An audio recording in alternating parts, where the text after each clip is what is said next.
On similar grounds, it may be proved that no society can make a perpetual constitution, or even a perpetual law. The earth belongs always to the living generation. Wait a second. Perpetual means continuous as in forever. That can't be correct. The framers did make a permanent constitution. The United States Constitution is the oldest constitution still in use today. Who's crazy enough to say a perpetual constitution is impossible?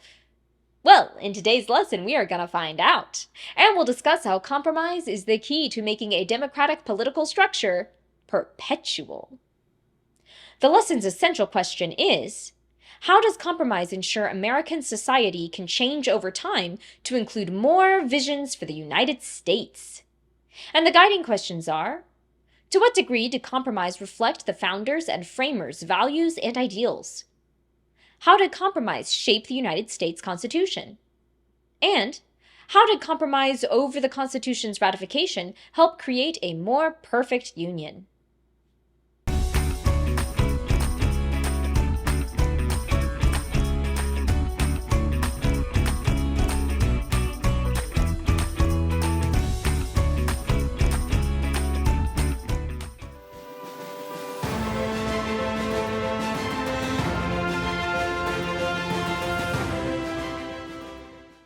Back to the quote. No society can make a perpetual constitution.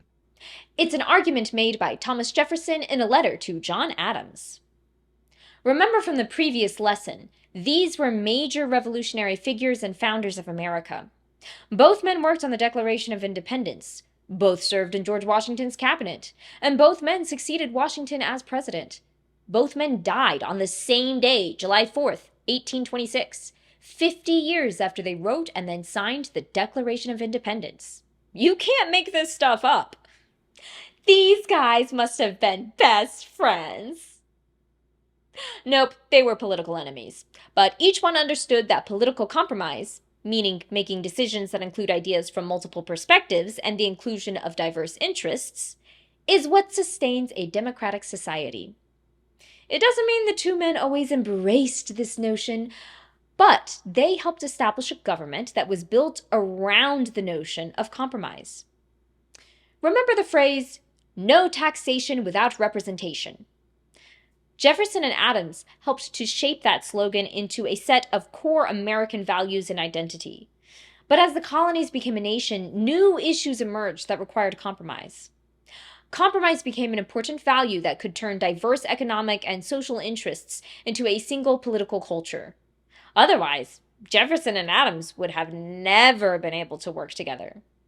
In 1787, the next major revolution in American society took place when leaders from the new states met to address the issues many felt the Articles of Confederation created. The meeting became known as the Constitutional Convention. The framers were the delegates that states sent to the convention to solve the young nation's issues.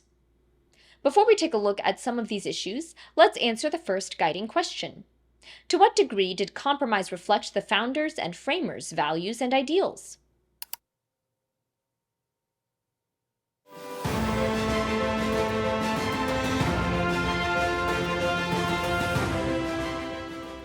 People with diverse interests from around the nation came together to discuss a plan for a new national government.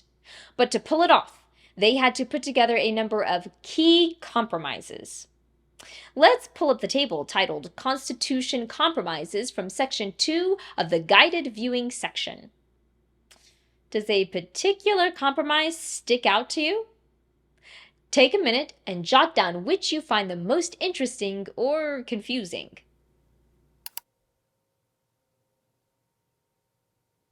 Complete the diagram titled Representation in Congress as we investigate the main issue that led to the Great Compromise.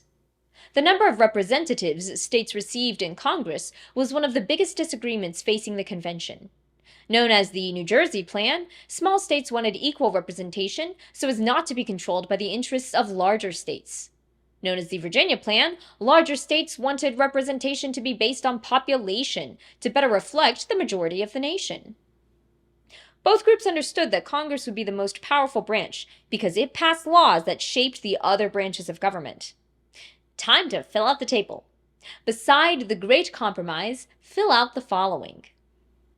The Great Compromise created a bicameral Congress, meaning a Congress with two chambers. In the House of Representatives, the lower chamber, a state's population determines the number of representatives each state receives. The more people a state had, the more representatives they had. In the Senate, or the upper chamber, each state has two representatives. The compromise created the basic structure of the federal legislative branch and resolved the dispute between large and small states, bringing their interests together. Complete the diagram titled, Whether Enslaved Persons Counted Towards Representation and Taxation, as we go over the issues that led to the 3/5 Compromise. A sign of the sectional divide developing in American society, many felt the issue could potentially split the young nation in half. Southern planters wanted enslaved persons to count toward representation, but not taxation, to give them greater power in Congress, but not a larger tax bill. Northern interests wanted enslaved persons to count towards taxation, but not representation, to make the Southern states pay more while keeping their power in Congress limited. Pull out the table one more time so we can jot down the compromise that resolved the issue. Beside the 3/5 Compromise, write the following. According to the 3/5 Compromise, 3 out of every 5 enslaved persons counted toward a state's legislative representation in Congress and taxation. On the one hand, the 3/5 Compromise diminishes a person's humanity, because it is saying a real live person is, according to the government, just 3/5 of a person. But on the other, it was an admission by those at the convention that enslaved people were, in fact, humans and cannot legitimately be considered property. This admission established a precedent for future groups to push for greater inclusion.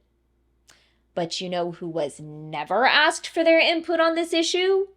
The people most impacted, enslaved persons, which brings us to our final section. But first, knock out this guiding question. How did compromise shape the United States Constitution?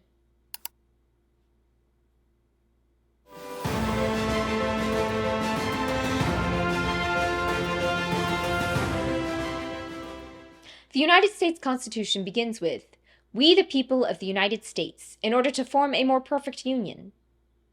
Let's break this line down. What jumps out to you? The people implies that the federal government and the Constitution are the work of the American people. The phrase, "more perfect union," implies that the Constitution was not perfect, and thus some framers expected future generations to make changes. Why would some of the framers have expected future changes to the Constitution? The Constitution represented the work of a single generation, divided into a few dominant interests, who came to be known as the Federalists. But many other groups were initially left out. One such group, the Anti-Federalists, were very politically active at the state level and had a different vision for the American government. Anti-Federalists felt neglected and even threatened by the Constitution because, according to them, it created a federal government that would destroy individual and state rights. The Anti-Federalists used their political voice to force another compromise, an inclusion of a Bill of Rights. The Federalists had to agree to the Bill of Rights to get the Constitution ratified.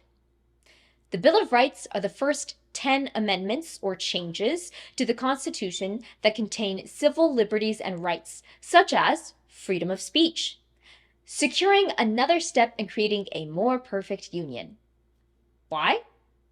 Well, remember, besides the Anti-Federalists, there were other visions of what America should become, but these visions had no political voice at the time. Women, indigenous people, enslaved people, and those without property were excluded by most states and the Constitution. The Bill of Rights establishes 10 rights that limit government and empower people. Pause the video and go to Section 3 of the guided viewing. Find the table titled U.S. Constitution, Bill of Rights. Which of these rights do you think best empowers people to push for change? Let's look at a few things it does to empower people. The First Amendment guarantees freedom of speech, religion, and assembly. The Fifth guarantees a person the right to remain silent, a speedy and public trial, a jury trial, and a lawyer. Why do you think Americans need these rights? To protect the accused from the government's power. The 10th guarantees that any powers not given to the federal government were left to the states and the people. These liberties established a constitutional basis for people excluded by Federalists and Anti-Federalists to push American society towards a more perfect union. Let's get to the final guiding question. How did compromise over the Constitution's ratification help create a more perfect union?